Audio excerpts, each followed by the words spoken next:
ده فكرته ان احنا بناكل 70% دهون يعني من الميل بتاعتنا و30% بروتين.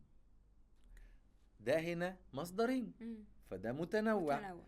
فده مش يعني مش سيء، بس ده مشكلته انه مشاكله بتتمثل في 3 حاجات. اول حاجة الارتداد بيبقى سريع جدا، لان ده لايف ستايل، ده هتعمله هتطبقه هتبقى عليه طول حياتك، هي طريقة اكلك كده. زي الناس الفيجنز مثلا، زي الناس الفيجيتيريانز، الناس النباتيين. هو انا خلاص نباتي ما باكلش بروتينات. كيتو يعني انا كيتو طول حياتي كيتو، ما ينفعش تطلع بره الكيتو، لو طلعت هترتد. يبقى اول حاجة بالنسبة لي الارتداد. تاني حاجة ان هو مفهوش مصدر نشوي، مفهوش مصدر للطاقة، فالناس بتبقى برضو هزلانة وتعبانة ومش قادرين. تالت حاجة ان ده فيه دهون كتير جدا لدرجة ان هي بتجيب المرارة للبني ادمين.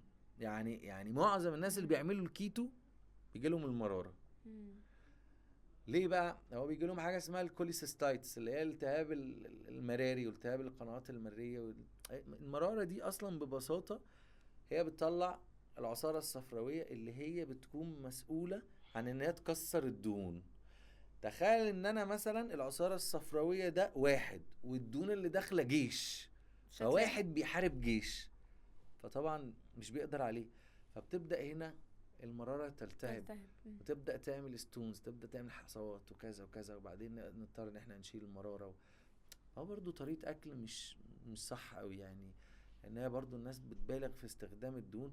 وبرضو في ناس هي مش مناسب معاها ان هي تاكل دهون. في ناس عندها مشاكل في الكلى، في ناس عندها اصلا الكوليسترول عالي، عندها دهون الدم عالية، عندها مشاكل صحية.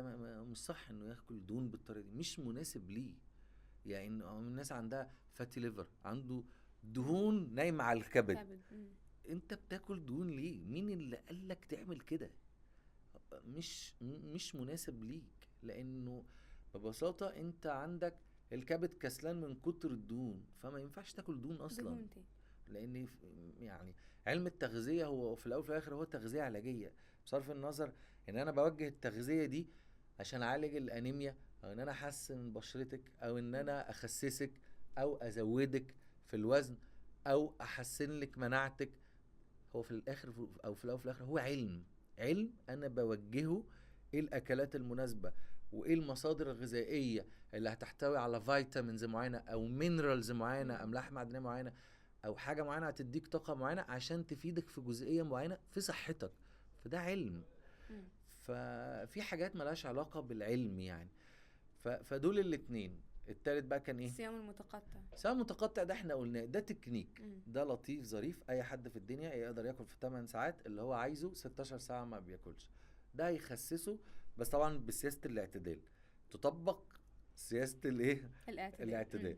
ان هو ما يعني الكميات ما تبقاش كبيرة. ممكن انا مش حابب اعمل دايت، وممكن احس ان انا محتاج ان انا اخس فعلا، بس مش قادر ان انا اروح لدكتور، مش قادر ان انا التزم بفكر معين او باكل معين، ظروف بيتي، ظروف واحدة، ظروف اولادها بتاكل مع اولادها، واحد بره في الشغل.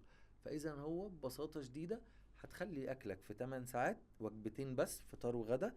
تفطر عادي مثلا، انت ماشي خدت ساندوتش فول، ساندوتش طعمية، جيت في وجبة الغدا خدت شوية اي حاجة بقى، رز على مثلا ملوخية على فراخ، كلت مكرونة بشاميل قطع مع فراخ، كلت مثلا سمك مقلي، اللي انت شايفه بقى، بس بكمية قليلة.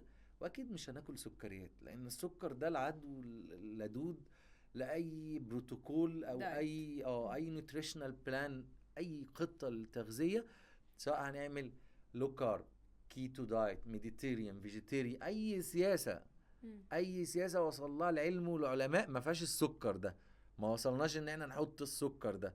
فاي واحد بيطبق خطة للتغذية وبياخد فيها سكر، يعني لما بيجي يلخبط، اصل في ناس مش فاهمة لما تلخبط ازاي. انا مثلا عامل دايت، اي سياسة، فانا حاسس ان انا جعان، هاكل من سياسة الدايت. يعني انا لو عامل كيتو هاخد بيض بالسمنة، يعني زي سياسة الكيتو. انا عامل لو كارب، هاخد مثلا توست بجبنة، توست بتونة، بضاية في قلب نص رغيف، شويه رز على شويه ملوخيه مثلا يعني، همشي بسياسه الدايت، لكن مش هاكل سكر. مفيش حد بيجوع ياكل سكر.